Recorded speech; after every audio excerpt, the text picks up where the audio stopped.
B, di ba sabi ko sa'yo, wag mo na kaming guguluhin. Tahimik na kami. May pamilya na ako. 3 na anak ko.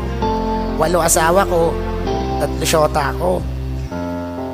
Sana makamove on ka na para sa itong kantan to. Kahit na nasa Ormo ka na, nandito lang ako sa Sorsogon, nag-aantay sa'yo. Yeah, Arnulfo J.E.B. Di ba sabi ko sa'yo, wag ka nang babalik. Kung kaya ang puso ko di na nananabik. Pagkat ayoko na nga, kaya wag kang makulit. Wag kang umasa na ako'y muli mong masusungkit. Sapagkat si Arnulfo, ika'y hindi na gusto. Ayoko na sa'yo kasi mukha kang sugpo. Pero wag mo sanang isipin di kita minahal. Pagkat nung iniwang kita ako'y nagpatiwakal. Ngunit merong sumakip, isang babaeng anghel. At sinabi sa aking sarili siya na nga forever. Ako ay nagkapiber, biglang lumabig aking paligid. Nung sayong mukha na pangit ako'y biglang napatitig. Ako'y kinabahan at biglang natulala. Ako'y nagulat sa iyo na parang itbulaga. At bigla kong sinabi na ayaw ko na sa'yo. Kung kaya nagpasya na akong sa'yo'y lumayo. Please, huwag ka nang babalik. Ngayon ako na talaga sa'yo. May iba na akong mahalin. Mahirap man tanggapin. Tanggapin na lang.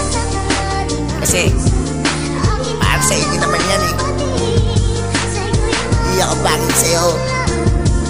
Bakit ako? Bakit? Bakit? Makinig, di na ako babalik sa'yo. Lagi mong tatandaan.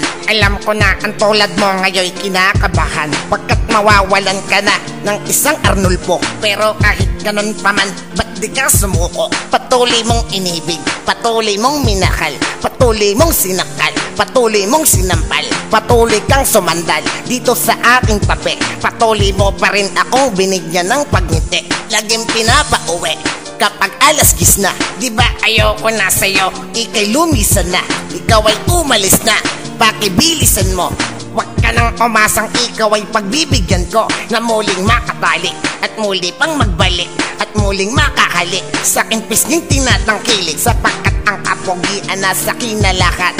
Kung kaya ang tulad mo sa akin hindi pa sapat. Parang awa mo na. Ayoko na talaga sa'yo. Ayoko na. Hindi ko na kaya tiisin na mga panglalaki nila na hindi raw tayo bagay. Wala akong magagawa. Tanggapin na lang yung totoo na hindi ka para kay Arnulfo. Diba? Kaya nga nilayo ka ng nanay mo at dinala ka sa Ormo.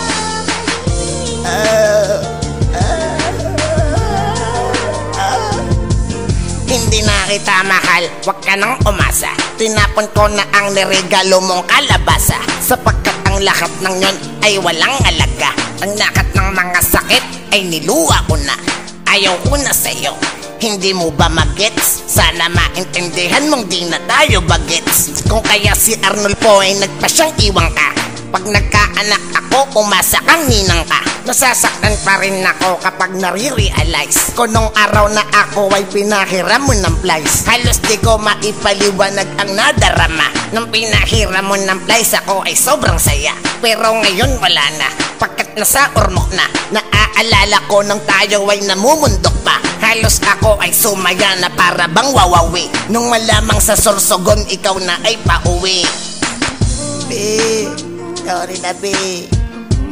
Kung anong man yung baka sinabi ko sa'yo, pinibiro lang naman kita eh. Kala ko kasi hindi ko na babalik. Alam mo ba, be? Yung butong iniwan mo sa akin, puno na ngayon. Ganong katagal kitang inantay.